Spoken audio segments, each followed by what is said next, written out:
réforme des retraites. Les discussions débutent ce lundi. C'est un sujet explosif. Le haut-commissaire à la réforme des retraites, Jean-Paul Delevoye, lance les premières discussions avec les organisations syndicales et patronales, ce lundi.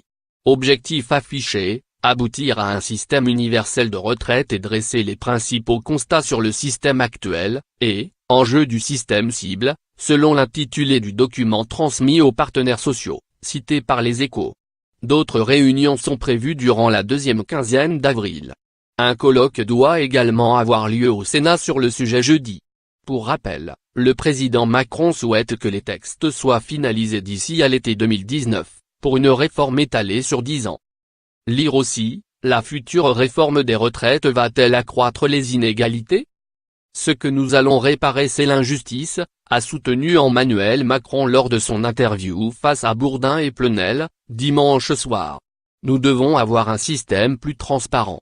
Dans le cadre de cette négociation, tous les régimes spéciaux auront conviction à converger. L'ambition de l'exécutif est claire, aboutir à un système où chaque euro cotisé ouvre les mêmes droits, sans différence entre le public et le privé.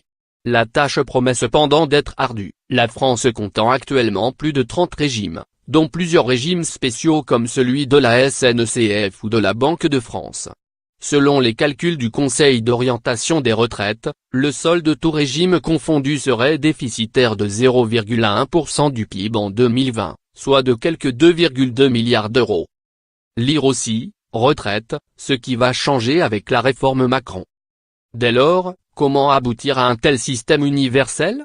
Plusieurs pistes sont sur la table, visant à terme la disparition du système de retraite par annuité, fondé sur le nombre de trimestres cotisés. La première, la retraite par points. Dans ce scénario, le salarié accumule des points au cours de sa vie professionnelle, qui sont convertis en rente lorsqu'il part à la retraite. Le montant de cette rente évoluerait en fonction de la valeur du 10 points. Autre option envisagée, la retraite par compte notionnel, inspirée de la Suède. Dans les faits, l'assuré acquiert un capital virtuel basé sur ses cotisations, qui est converti en pension.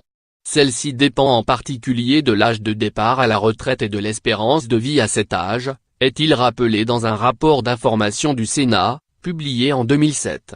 Pour l'heure, le gouvernement n'a pas tranché sur l'option la plus viable. Le haut-commissaire souhaite laisser beaucoup de questions ouvertes, indique une source proche du dossier, citée par Les Échos. Lire aussi, mobilisation des retraités, ce qu'il faut, c'est changer notre vision du travail des personnes d'un certain âge.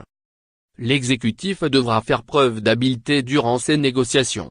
Ces dernières interviennent en effet dans un contexte social très agité, marqué par la grève des cheminots et la grogne des retraités. Les seniors protestent notamment contre la hausse de 1,7 point de la CSG prélevée sur les pensions de retraite, qui entraîne pour certains une baisse de leur pouvoir d'achat. Pour répondre à ces inquiétudes, le gouvernement a commencé à lâcher du lest, en corrigeant le dispositif. Du moins pour les 100 000 ménages dont le revenu fiscal de référence se situe juste au-dessus du seuil, à 14 404 €. J'ai demandé à nos anciens un effort, oui je l'ai demandé parce que c'est ma responsabilité, a martelé Emmanuel Macron lors de son entretien à TF1 jeudi dernier. Je ne les ai pas pris en traître car je leur ai dit, je leur dis merci et je leur dis surtout une chose, je n'ai jamais pris un retraité pour un portefeuille.